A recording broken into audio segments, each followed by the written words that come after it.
자, 먼저 더불어민주당과 관련된 이야기를 나눠보도록 하겠습니다. 그야말로 초대형 악재가 터졌는데요.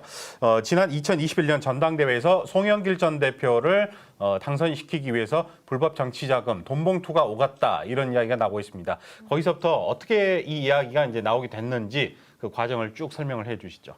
말씀대로 21년 전당대회 때 송영길 대표를 도왔던 이정근 민주당 사무부총장이 있습니다. 이분이 다른 사건으로 사업가 박모 씨로부터 알선수재 혐의로 수사를 받다가 핸드폰을 제출을 했는데 그 제출한 핸드폰에 지금 사건에 관련된 녹취록들이 전부 녹음이 되어 있습니다. 네. 이분이 무슨 연유에서인지 모든 통화 내역을 자동 녹음 상태로 해놨대요. 네. 그래서 그걸 이제 검찰이 녹취록을 포렌식을 해보니까 이 관련 사건들의 생생한 현장 대화들이 나오게 된 거죠. 네. 근데 그 녹취 내용이 뭐 검찰에서 흘렸는지 확인은 안 되지만은 한 방송사 JTBC에서 3일간 보도가 됐습니다. 네. 그 보도 내용이 너무나 돈봉투를 건네는 구체적이고 생생하게 그게 녹음이 된 것들 때문에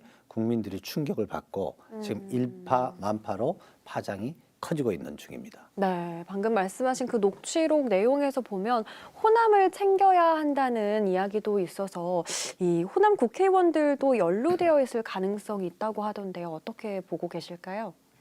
저도 그 이정근 사무부총장이 육성으로 호남은 꼭 해야 돼 이런 얘기를 듣고 이게 무슨 뜻이지 하다가 좀 내심 불쾌했어요. 이게 뭐냐면 호남에 돈봉투를 그쪽에다는 전달을 반드시 해야 된다는지 호남 지역 주민들이 돈봉투를 원한다는 뜻인지 아마 주민들도 우리 지역 주민들도 듣고 굉장하게 불쾌했을 것 같습니다.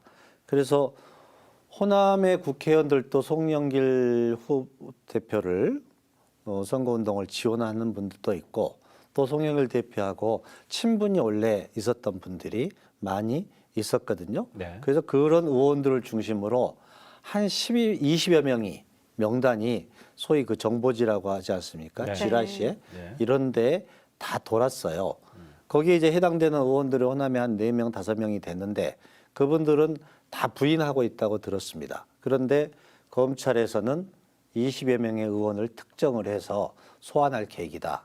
제가 지금 오는데도요. 네. 어떤 서울에서 여의도의 정당 주변에 있는 분이 그 명단을 20명 명단을 보내줬어요. 그리고 밑에 무슨 송영길 보좌관도 있고 실무진도 있고. 네네. 한번 보시겠습니까?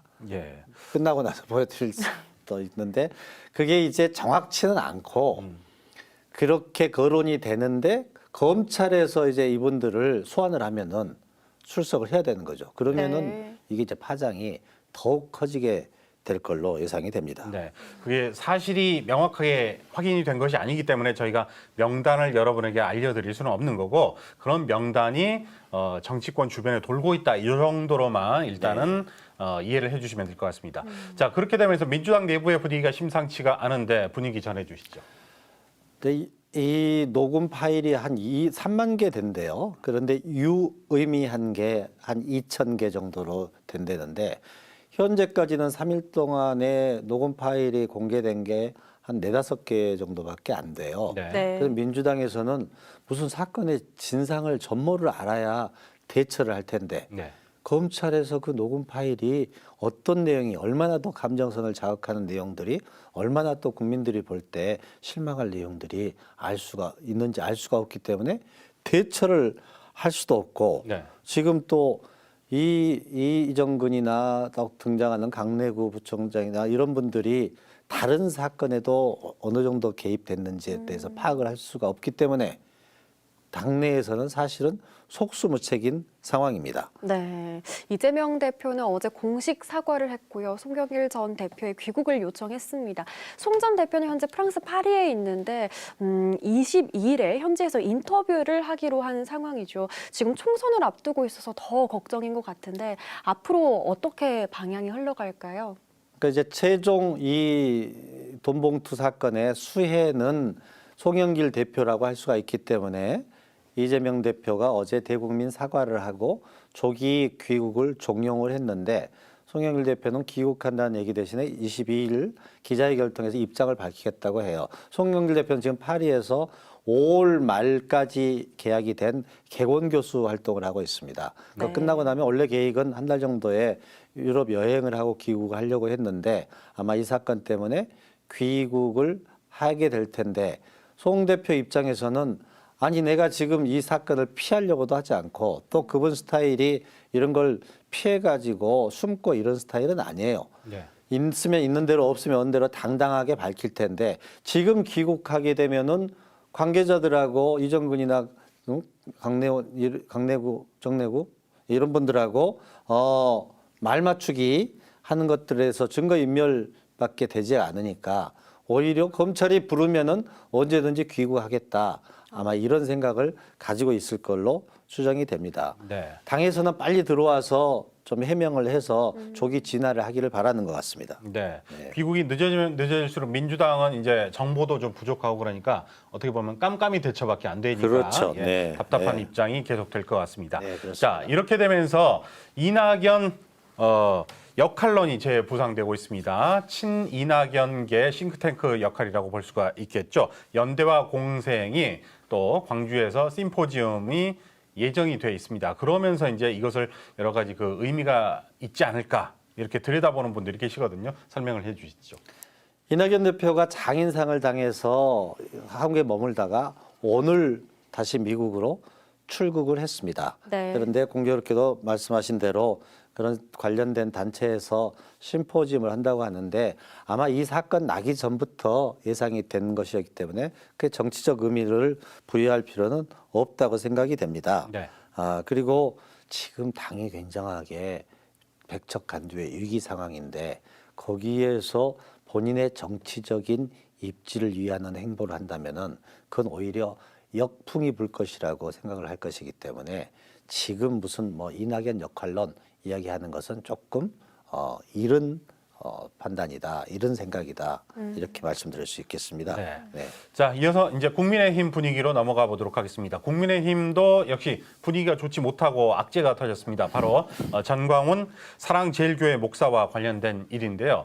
또 이 홍준표 대구시장이 상임고문직에서 해촉되고 이게 이제 쓴소리를 계속해서 그런 거 아니냐 이런 거 갈등이 계속되고 있습니다. 말씀을 해주시죠. 재밌는 얘기를 제가 오늘 들었는데요. 네. 국민의힘의 서열 1, 2, 3위가 서열 1위는 총재 윤석열 대통령, 네. 2위는 정광훈 목사가 부총재고 서열 3위는 지금 김기현 대표가 서열 3위다. 이렇게 얘기하는 것을 우스갯소리를 들었습니다. 네. 그만큼 정광훈 목사가 국민의힘에 미치는 영향이 크다. 이렇게 생각하는 사람들이 있다는 거고요. 그 이유는 지난번 전당대회 때 전당대회 당대표를 뽑는 전당대회와 그 전에 대통령 후보를 뽑는 전당대회 때 정광훈 목사가 그 아스팔트 보수 세력들을 동원해 가지고 네. 많이 개입을 했다. 이렇게 본 것 같아요. 그런데 이제 홍준표 대표는 본인이 대선 후보에서 탈락하고 나서 대구시장 갔을 때 고문을 맡아가지고 중앙 정치에도 좀 조언을 해달라 이런 정진석 전 대표의 권유로 상임 고문이 됐는데 최근에 정광훈 목사가 지나치게 국민의힘에 개입을 많이 하고 네. 김기현 대표가 거기에 대해서 눈치를 보는 것 같으니까 그게 말이 되냐고 연일 지도부를 질타를 했어요. 네. 그리고 그랬더니 이제 김기현 대표도 기분이 나쁘겠죠. 김기현 대표가 뭔가 비판이 선을 넘었다고 판단을 해서 상임고문을 해촉을 했습니다. 거기다가 홍준표 대표는 이제 나를 해촉한다고 해서 내 입을 막을 수 있겠느냐. 네. 나는 할 얘기는 계속 하겠다. 그리고 김기현 대표가 뭔가 카리스마가 없고 미지근하다. 네. 또 총선을 앞두고 당신 대표 그만두고 비대위 체제를 될지 어떻게 하느냐 이런 네. 독서를 퍼부었다가 페이스북에서 슬쩍 지웠어요. 근데 아마 김기현 대표가 그걸 본 모양이죠. 자기가 당대표 된 지 한 달도 안 됐는데 비대위 체제 운운하니까 얼마나 불쾌했겠어요.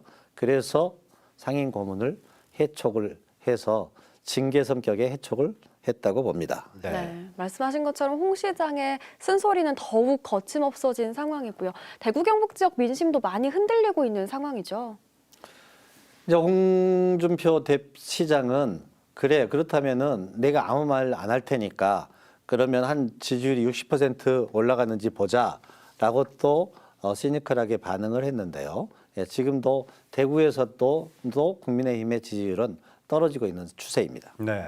그래서 이제 홍준표 시장이 최근에 이제 좀 사이다 발언, 독설 발언 이런 거 잘하시는 분이잖아요. 나 없이 잘해봐라. 60% 가능할 것 같냐 뭐 이런 말씀까지 했는데 자 그렇다면 국민의힘과 전광훈 목사의 관계가 어떻게 보면 양날의 검 같은 존재인데 손절이 가능할까요?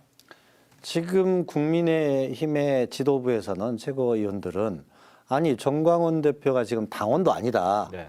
그런데 우리가 무슨 물리적으로 손절하고 말 것도 없다.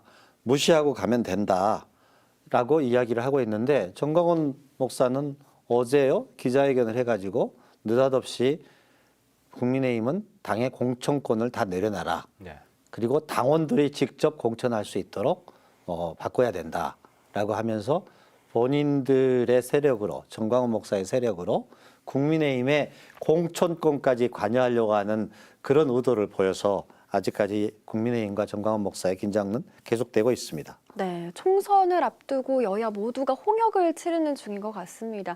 지난 미국 도청 사건도 아직 현재 진행형인데요. 도청 자체도 문제지만 이 안보 라인, 대통령실 대응이 정말 무능하다는 비난을 받고 있죠. 네, 특히나 김태효 안보 제1차장은 미국의 도청이 악의적이지 않았다라고 해서 많은 분들의 그 공분을 사고 있습니다. 민주당은 그래서 이 김태효 제1차장의 해임을 요구하고 나섰죠. 어제 민주당 의원들이 용산 대통령실에 몰려갔어요. 뭐 정보위, 국방위, 운영위 이런 의원들 중심으로요. 네. 그래서 해임을 촉구하는 요청서를 전달을 했습니다. 민주당 의원들은 도대체 불법 도청은 불법입니다. 네. 그러니까 불법 도청이 명백한 주권 행위인데 악의 있는 도청이 아니었다.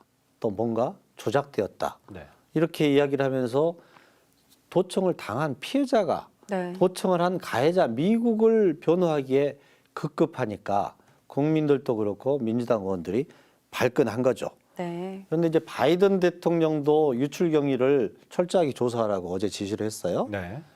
미 번스 CIA 국장 있는데 이분도 점 유감 표명을 하고 그러니까 미국은 도청을 하게 되면 정보기관 사이에서는 확인이 돼도 NC&D입니다. 확인을 안 해주는데 본인들이 유감 표명을 하고 미국이 유감 표명을 하고 도청한 지목된 뭐 주방위군 상병 이 사람들을 체포하고 유출 경위를 철저히 조사하고 있는데 우리는 정작 다 조작됐다. 악의가 없었다. 네. 이런 모습을 보여서 주권국가 모습이 아니어서 국민들의 분노를 사고 있습니다. 네, 말씀처럼 정말 뚜렷한 진상 조사나 확인 절차를 거치지 않고 위조로 결정을 내린 상황입니다. 그 근거가 무엇인지도 궁금하고요. 도청된 내용이 어떤 건지도 정확하게 궁금한데요. 그러니까 제가 보기에는 국방부 장관하고 얘기를 김태효하고 했다고 하는데 미국 국방부 장관도 유감 표명을 했거든요. 정확하게 확인된 근거나 조사도 없이 그냥 조작됐다. 그래서 오늘 국방부에서 기자들이 국방부 대변인한테 물어보니까 조작의 근거가 뭐냐? 그리고 또 만약에 이게 사실로 밝혀지면은 한국에 사과할 용의가 있느냐? 이렇게 기자들이 물어요.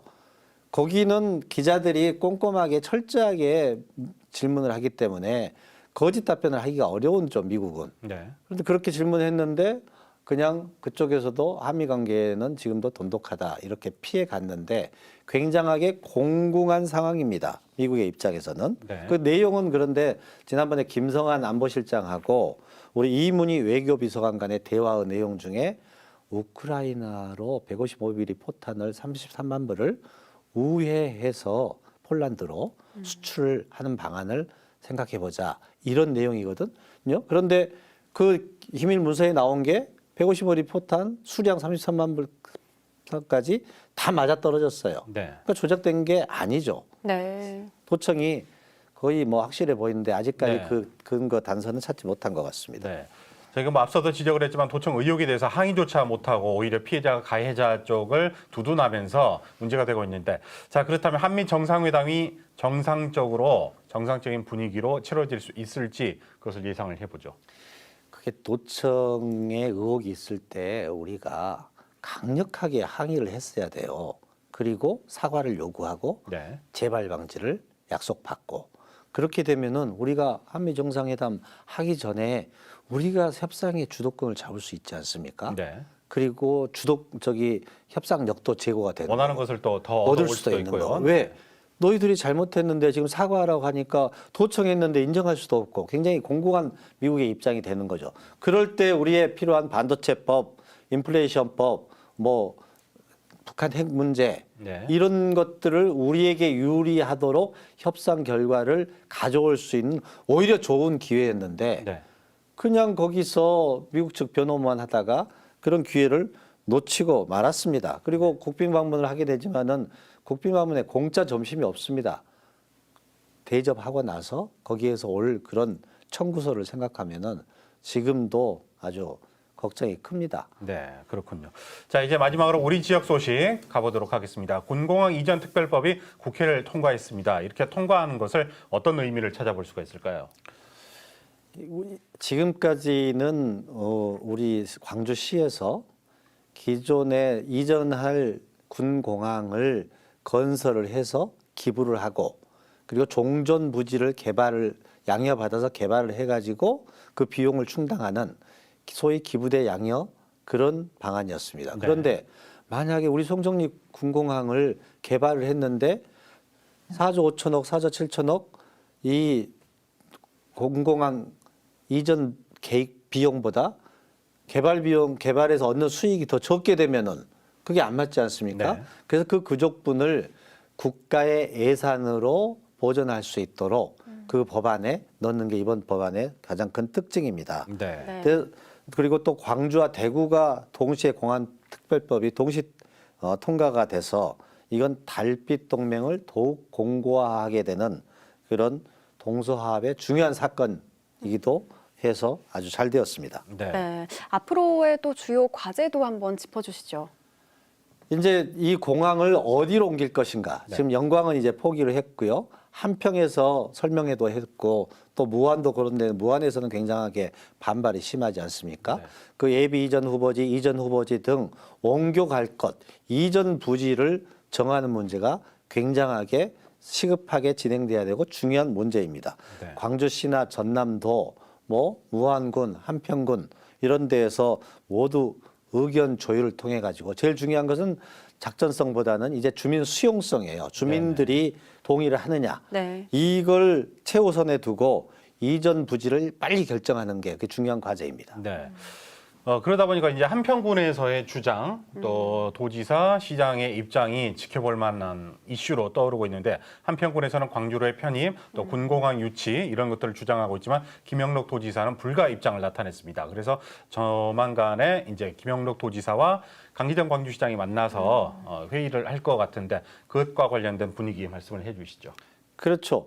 이건 이제 줄탁동시 위에서 지도자, 다시 말해서 시장이나 전남도지사나 지방자치단체장들이 결단을 내리고, 결단과 더불어서 주민 수용성이 중요하니까 주민들에게 설득하고 협조를 구하는 그 두 가지가 동시에 맞아떨어져야 되는 문제가 과제로 남아 있습니다. 그 방법은 이전 대상 부지, 이전 부지를 군공항이 소음이 발생하는데 이렇게 가면은 이전 부지에 대해서는 광주시에서 시행해서 어떻게 도와줄 것인지, 지원해 줄 것인지, 이거에 대한 구체적인 보상 계획이 선행이 돼서 주민들을 설득을 해야 되지 않겠습니까? 네. 그걸 만드는 게 가장 중요하고, 그래서 양 시도지사가 조속하게 신속하게 만나서 긴 호흡으로, 이미 광주와 전남은 뿌리가 같은 또 상생 방안을 모색을 하고 있기 때문에 네. 그런 긴 호흡으로 두 단체장이 만나가지고 소통하면서 획기적인 지원 대책 이런 것들을 만들어야 된다고 생각합니다.